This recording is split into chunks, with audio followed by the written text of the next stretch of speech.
Okay, so summer part two.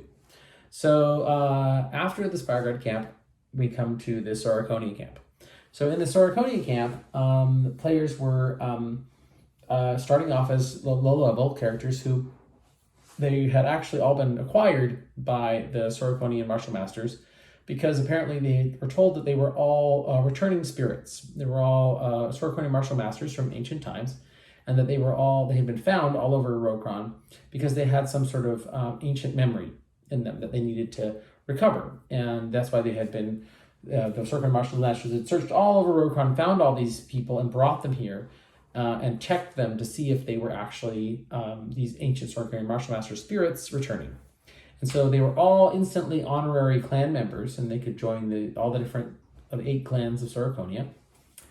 And they started training, and many of them wanted to train as monks because that's what Sorikonia does really well, which is an interesting choice. It ended up being very difficult for them because while monks are very cool, an entire party of monks is quite problematic, actually, which they discovered. So they did a bunch of missions, they did a bunch of dungeons, and a lot of the plot involved holding off Athamenid of Paria, solving some battles around the island. Mostly, it was about unlocking these shrines and temples of all the different clans. And as they unlocked each clan, they seemed to unlock memories within themselves. And as they did this, they discovered by the end of the camp that they were unlocking these old Sorikonian samurai abilities that they had innately. One of them was the ability to duel people with your chi or your mana, and the other was an ability to duel people with your honor or your spiritual power or center.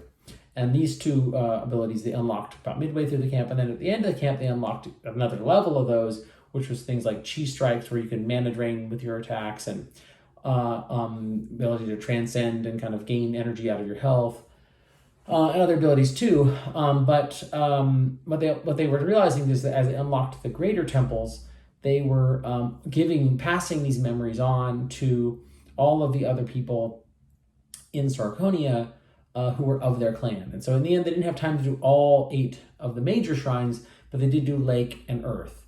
And so those two seem to pass those memories on to all the people in Sorikonia of those 2 clans who all also have those abilities.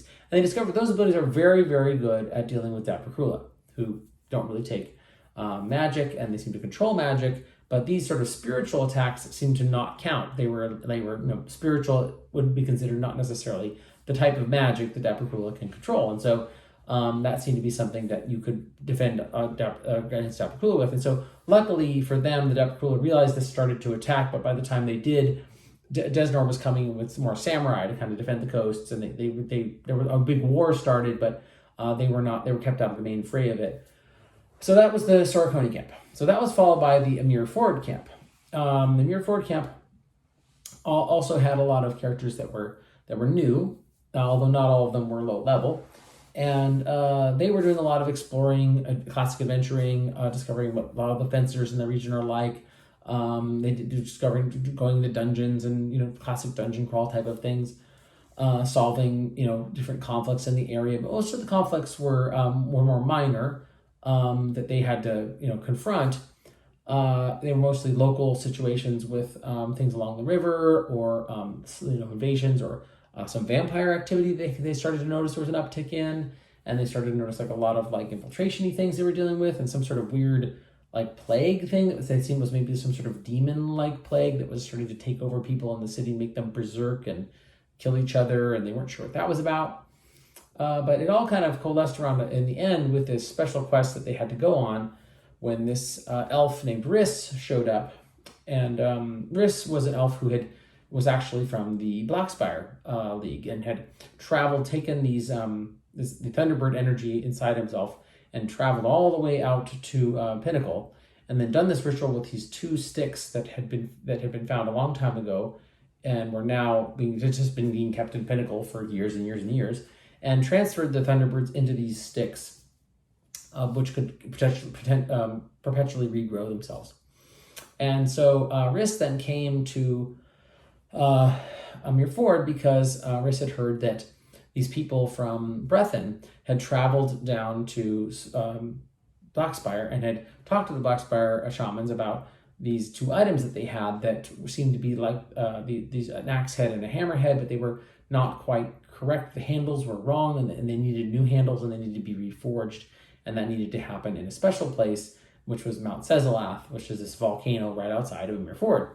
And learning all this, Riss showed up and coordinated with the people who had those tools, who brought them down from Brethren, and then co-opted the Ymir Ford group and said, listen, we got to get these tools up to Mount Sezelath, and we have to get them into the volcano, and I think I have a way to like finish this vision we've been having. And now Riss has the ability just to shape storm magic, and there's this giant storm over Mount Sezelath, which seems to be this sort of strange energy that they realized was from the Desnor camp in Akashi when they released the Heartstone energy, that it was now circling over this mountain, and that energy was energy that they needed to complete this project. So Riss realizes, maybe I'm the person that can shape this. Now, they want to go to the top of the caldera, but they can't, because the Upper Krula are up there trying to control anybody who comes towards the caldera, because apparently they know it's important. So they have to make a secret entrance that takes them up, and through this side entrance, which has actually been on the board the whole week, but they just didn't realize that it was important. The problem is that they go in, there's this demon there, which they actually is the same demon that the Blackspire League has been dealing with pretty much the entire season. And it's taken up residence in there, at least part of it has, and that's going to make it very difficult. So they decide to break into two groups. One group will distract the demon while the other group gathers all the energy, and they'll need to like dip these sticks into the lava at a certain moment, and then attach the heads onto the sticks, and then take those sticks to the Cloudhammer shamans, who are then going to kind of finish them. And all this sounds doable. When they get there, they get annihilated by all these tons and tons of bone warriors, but they manage to recover because a few of them survive, rebirth everybody, and luckily a few of them are really kiting this demon, blowing up its weapons, and then just sort of like trying to stall it long enough before it realizes that over in the other area, people are doing this ritual, and then finally it chases them out, but they manage to make it out. So that was the Ymir Ford camp. So that brings us to the Selendil camp. Now the Selendil camp is right down the river from there. And at the Selendil camp, initially people are thinking, all right, well, we know something's going on here. All these really powerful characters have shown up. This is not low-level characters. These are all very high-level characters. And they're all being brought in because something's definitely wrong. And they're not sure what it is. Selendil seems like it's got a problem. But the main problem seems to be that there are these greater demons that have shown up right outside the ancient grove of peace and love, and that they are threatening the grove, potentially taking it over. They're bringing like mummies and wraiths and tomb weights. I mean, it's like really dangerous over there. So they're like, okay, well, that's probably why we're here, is to like help protect Selendil while this other war is going on, this battle is going on down there. And they start poking at that. They start to realize that actually it seems like Selendil's kind of like really on the verge of like something strange happening. Like a lot of the elves seem to be strange, acting odd, and many of them seem to be being blackmailed by different people. And apparently there's actually a lot of vampires in Selendil. And as they're discovering this, a lot of the elves don't think that they're in danger because they're immune to mental effects. But what they're sort of discovering is that the vampires don't really need to charm you. They can just blackmail you into doing things by capturing part of your family members and then making you afraid that something's going to happen to them, and then that forces you to take actions, and then that's not a magical ability you can remove, so it's not trackable. And a lot of the people that have been trying to keep the city safe have been like checking people for vampires or checking people for if they're controlled, but they haven't really been checking to see if they're just literally blackmailed. And so that became a problem as through the camp. They started to discover more and more of these vampires were taking over different groups, different gangs, just infiltrating all over the place. They really tried to hunt them down, but a few key adventurers got captured and then were being turned into vampires, and that was making things way worse. In the end, they really tried hard to like rescue a bunch of them, and they kind of managed to, but one of the really powerful adventurers, Tarl, who was a shaman orc who was one of the main key players in the creation of the country of Reedman, actually ends up PDing in that and gets the divine intervention and becomes sort of this like being that a little bit between worlds that can follow people around and tell them things. But some other part of Tarl seems to have like peeled off and become like a shade, some sort of a reflection that that seems to be doing evil things and taking actions that thwart his actions, and that seems to exacerbate this problem. Around the same times as this, the party has created this weird mirror that they're using to kind of check for vampires, and it's supposed to be temporary, but they end up doing some things to it to try to make it permanent, and that works, but in like not the way they wanted. It becomes like indestructible by any known means and very kind of evil, and it starts to like control and corrupt people, and they're like, I don't know if this was the right thing to do, but they have this mirror now and they're not sure what it does. In the end, they decide, do we just bail? Like, because I think the city's being taken over and I don't really do anything. Do we just leave?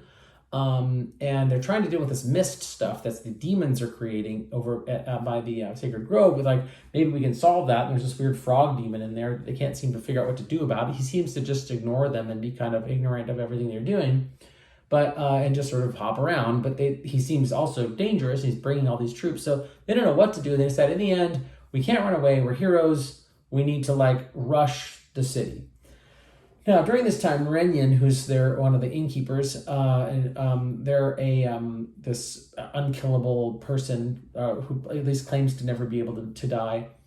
And Renyan has been told them that they have these tools that are supposed to be taken to different shrines and sort of charged up with energy, and that haunts are supposed to be drawn into them, and they need a lot of haunts, and that will charge them up for something. And they were supposed to be doing this because it's the Festival of Forgiveness, and it's a time when a lot of haunts are around. And one of the main things about Andion Ion is that it sort of used to be very warlike, used to war with all the wood elves, but the thing that sort of calmed it down and made it into and stopped them from becoming a menace to other elves is that they adopted pacifist beliefs that the Soraconians follow and try to worship their ancestors and become liaisons to haunts. And elven haunts can't really pass on to the afterlife like they used to, and so instead they pass on into the world, and they are supposed to be the shepherds of that. And there's a lot of classes that involve listening to haunts, their stories they have to tell, and then helping them pass on and being sort of messengers for them. So there's tons of haunts in Andion Ion, and they need to sort of interact with those haunts and help them pass on. And so they have these tools that they've been taking around, and they started charging them up. They get like 500 or so, maybe 600-700 haunts in just one mission, sucked into these things. And they don't know why they're so they attract haunts so well, but they seem to attract them really well. And they don't know what the items are, but they're these items that are apparently in this box. And so they decide that as things get really worse, and it seems like all of a sudden in the afternoon, this like dark shroud appears over the city. Now, they don't really perceive it as a dark shroud. They see it as it's just a nice day and everything's fine. But a few of them feel like something's wrong. And one of them, who is this Wildwood Orphan, who happens to be the same Wildwood Orphan who managed to make it into that grove in Spireguard, is there and notices that something's wrong and starts to push back against it with some sort of power that he doesn't know that he has. It seems like he can maybe sort of like disrupt illusion or something. He has like a field of reality, or he could, but he's not high enough rank.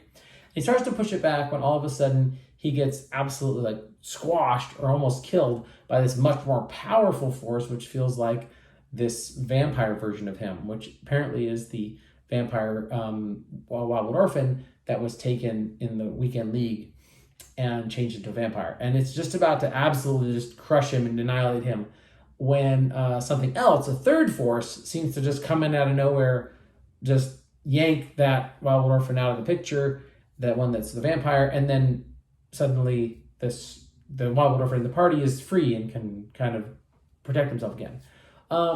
This fourth force, which is another Wildwood Orphan that is somewhat vampire-like too, sort of then tries to oppress on the one Wildwood Orphan in their party, but they're sort of more equal, and so they end up just sort of trying to canceling each other out a little bit, and it's sort of bouncing off each other. and they don't know why this effect happens, but the Wildwood Orphan in their party is telling them, I think something's wrong. I'm kind of keeping us safe.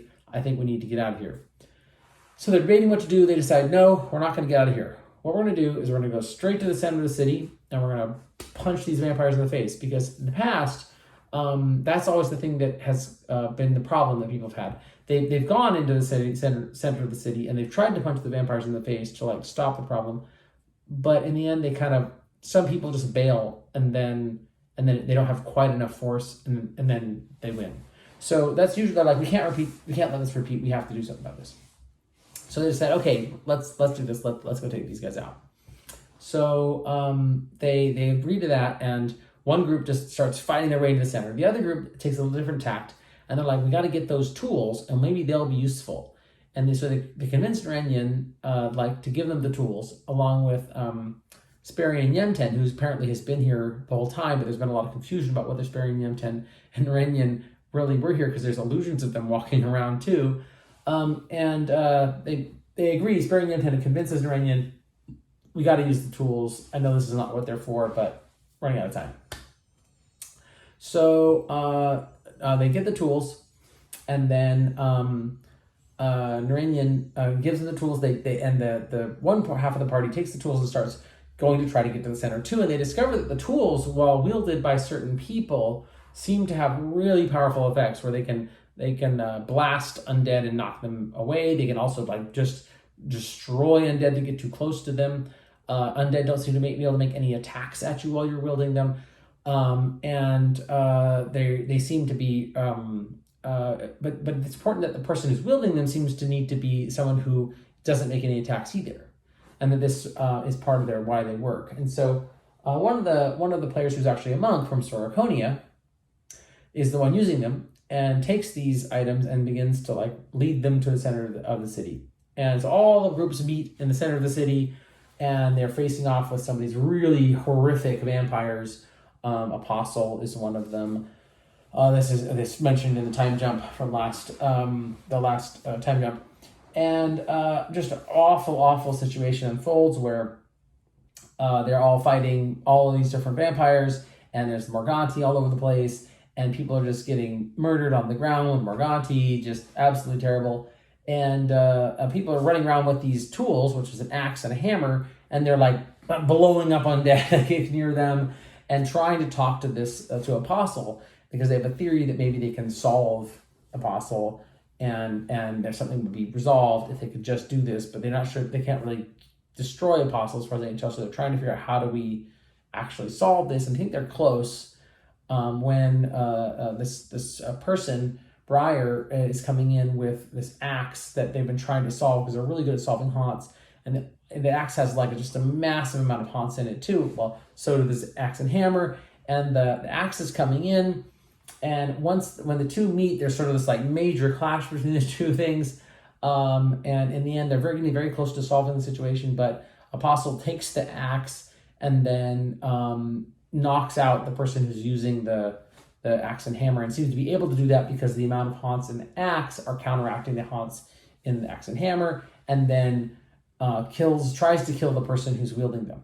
And that causes an Elder Sorcery fumble, massive explosion that just blows out the entire city, and people are thrown for miles, and all of them get killed from that blast, except for the person that was wielding the axe and hammer. Apparently they're still thrown out, and the axe and hammer seem to be blown up. Basically there's just two little halves left, and so they're all blown out of the Dark City, but that's good because they can kind of get away after they're resurrected. And that kind of ends the Solendil camp. So sad, dead, or bedraggled, the party kind of gathers themselves up, and they decide they're going to try. Now they're going to get to the next chapter of the story, which is heading to Pinnacle. This monk with the two little sticks decides, I'll go to Pinnacle too to get these there, because I have a feeling they might be needed. They seem really powerful, and stuff's going really bad. So what can I do? So they head on out. Well, one of the things I didn't mention in the Selendil camp was that one of the reasons why it went so horribly for the characters was that the Dapper Krula had all these battleships out at sea. And they apparently were blockading Selendil so that Pinnacle couldn't take any action or help save people in Cylindril, and that even if the party tried to go to get to Pinnacle to get help, they'd run into these huge Dabracula ships that are extremely well armored and have tons of Morganti, and the party kind of got trapped. And so that's why it worked so well. So when the party then now goes out to Pinnacle and starts doing missions out there, they encounter the same Dabracula ships kind of now coming in on Pinnacle and apparently trying to repeat the process. So the Pinnacle camp, they discover that as they're brought in, there's sort of two groups here too. One of them seems to be a group that apparently is going to do some basic missions, but actually has to go through all these circuitous routes and security checks and features to get to a separate inn that's their real inn that has the real missions. And apparently they're on some sort of quest that's being kept very hush-hush to rebuild some items, an axe and a hammer. They don't really know this for sure exactly, but they know they have to gather like pieces that have been scattered all over the place. And they're kind of on a timeline to do this. So one group is rapidly doing these quests that take them all over the map, finding all these pieces of this thing that have been blown to smithereens, trying to find also just sourcing other materials they need, weird metals, other types of like Hearthstone materials. They have to get like Thunderbird energy. I mean, there are all kinds of things they need to try to rebuild these tools. And I spent a long time, basically the whole camp, trying to rebuild these things. Well, meanwhile, the other group is trying to keep them safe and do it in sort of a more subtle way.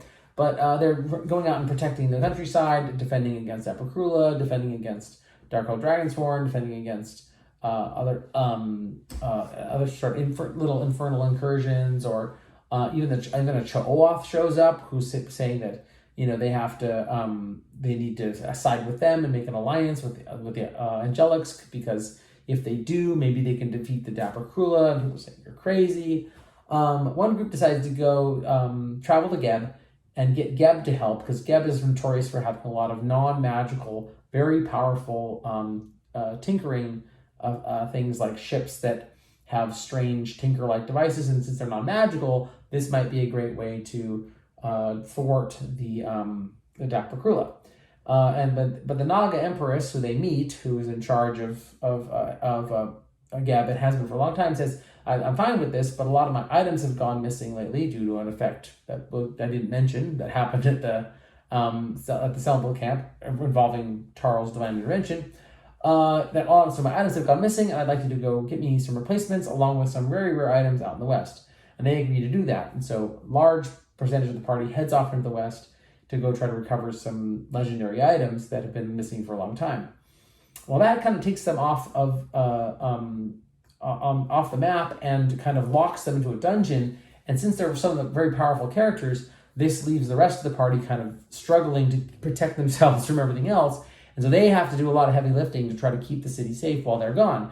And it just starts to get rough as the Dabracula start to smash their way through, because they can just walk right through circles of protection or cause huge ruptures in our magical fumbles. And it's becoming more and more desperate. But in one of the battles they encounter, when the Dabracula are attacking, they kind of have a theory that maybe the Wildwood Orphans might be able to attack Dabracula, because Dabracula can just control magical beings, and Wildwood Orphans seem very much like magical beings, so we think they'll be controlled, but we're not sure if anyone's ever really tried to not be controlled as a Wildwood Orphan, and they have a theory that might work. But before they can really test it, one of those Dabracula shows up, who's a greater undead Dabracula, so basically unkillable, because you need to do magic damage to them, but they also control magic around them. So there's like no way to deal damage to them. They know that maybe mana drains could work if you had chi strikes, but no one seems to have that ability and also not be a magical being. And so it's a hard combo to get. And so they start to fight it when suddenly this particular person, or not a very noticeable person, who seems to go by the name of Nobody, seems to like show up on the battlefield. And so Nobody starts attacking this Dabracula. And the Dabracula apparently is not that fazed by that, because it's well known that Nobody can kill the Dabracula. But then maybe he should have been fazed by that, because Nobody can kill this Dabracula.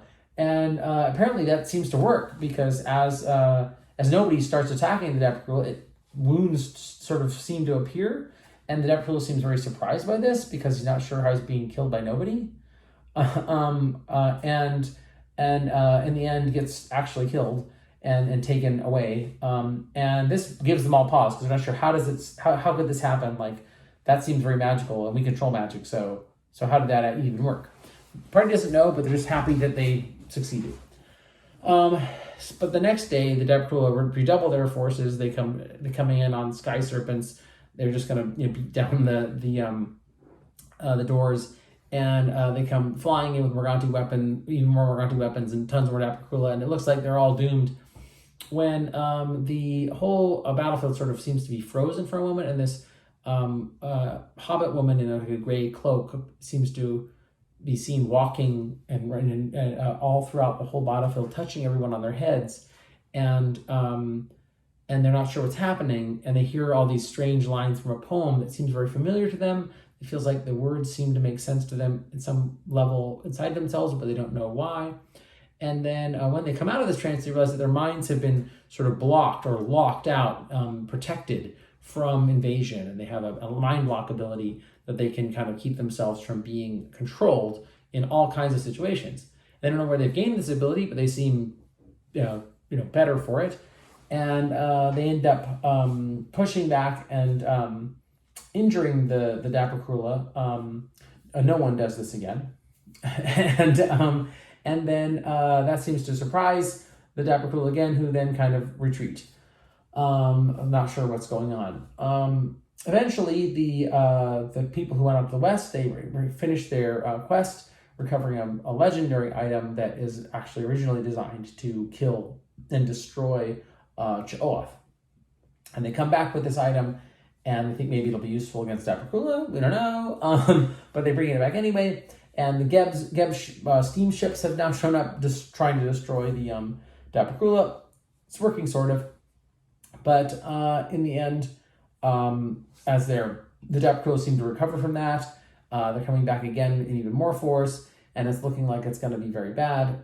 And the people are rushing to try to complete these weapons that they've been, the hammer and the axe, which they've got all these sort of bizarre metals to remake, to reforge it, and they end up making literally 2 new phys reps of these items which they have to make to complete the quest, and they get them done just in time at the end.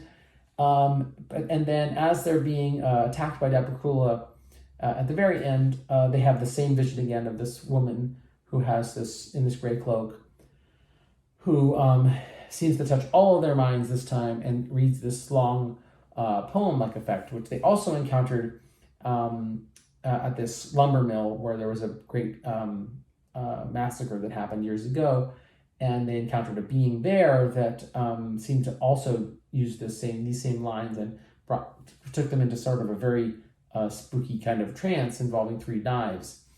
That being seemed to talk that way, and then also this being, whatever it is, in this gray cloak, this hobbit woman, she seems to read this or speak in this strange way that seems to be a touch all of their personalities and the ways that they are in an odd way. And finally, one of them seems to think that they realize what the person is doing, which is speaking in the words that are the names of themselves, or their deep, like their backstory names, the names of their backstories. That there is something here that's actually speaking in a language of those things, and starts to speak to this being using by saying the Jinn is with child, which seems to be their backstory, which seems to be almost like stating their true name in a way. That seems to trigger an effect, which it responds in more of these, and that starts a chain where someone else mentions that they are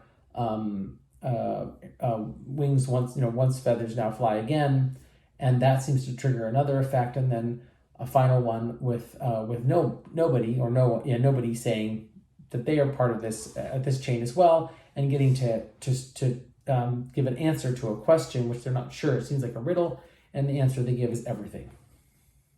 And they begin to realize that as this finishes, that they have lost something that was protecting them, perhaps maybe for many, many years, and they feel somewhat less safe than they've felt, but that they all are carrying something new now that they must protect themselves. They see like a big shield kind of appear around Pinnacle, which looks like a kind of bluish sphere. And when they're around this sphere, they start to realize that the sphere is, within the sphere, apparently some of the spells, some of the mages that are fighting Dapakrula start to discover that their spells are now working near the Dapakrula. And so they start trying spells on the Dapakrula. This Dapakrula is just getting blown to pieces. And then quickly will try to retreat because this is like not what they bargained for. And they aren't really sure what's happened yet, but as this starts to resolve, and they start to realize that what's the resolution of this, they begin to realize that what they've uncovered, and the mages of Pinnacle tell them, is that they have discovered that this dome that's around the city is a psionic shield, and that psionics is a type of magic, if you want to call it that the Dapakrula don't actually have control over and can amplify or create an effect that allows magic to work within it. And that this is also why the Wildwood Elves and the Wildwood Orphans, and in fact seem to be all able to do these sort of effects or not be controlled, is because they have some sort of minor psionic ability. And that the also that this is now something that has been changed, and that all the forests seem to now have some sort of this blue energy, or this psionic energy, or maybe that the wildwood has always had this for some reason, which is not clear, but that it has had this energy, and that's why maybe it was key to defeating the Dapakrula. And a lot of things sort of start to fit together for them, and people are starting seeing all these things throughout the whole season and how they all lock together. Now, the reason this is really significant is because psionics doesn't really exist, or hasn't existed in my world. It's been annihilated by the sun fever epidemic years and years ago, and elves all used to be psionics. But actually they all died out in a big epidemic called the sun fever, and it killed off all the elves except for those who are immune to mental effects. The ones that are immune to mental effects are the survivors. The reason they're immune to mental effects is because they couldn't use psionics. They had a genetic mutation which made them incapable of psionics, and their brains were so solidly immune that they didn't get the disease, and that's why they left, and they're the descendants. All elves are now descendants of those elves, so they're all immune.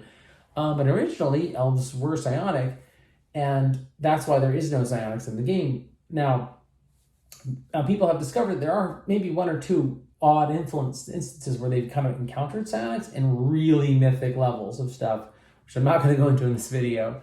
But they do have their theories that they relate to why this exists. So at this point, we end the season with the party discovering they've recreated these items, which seem to have a weird effect on Morganti. They already figured that out, that the items, when they were originally blew up, they seem to like close a Morganti rift in the world, which is considered to be something you can't really do. So that seems to be very significant.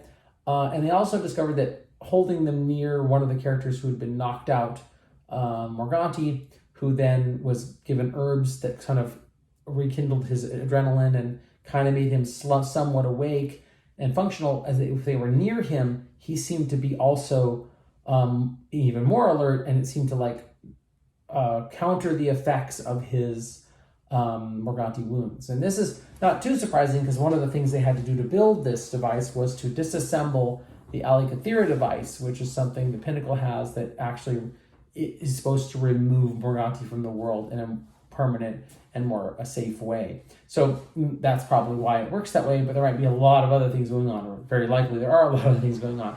But they never really finished completing these devices. They finished building them, but they know they need a ton of haunts.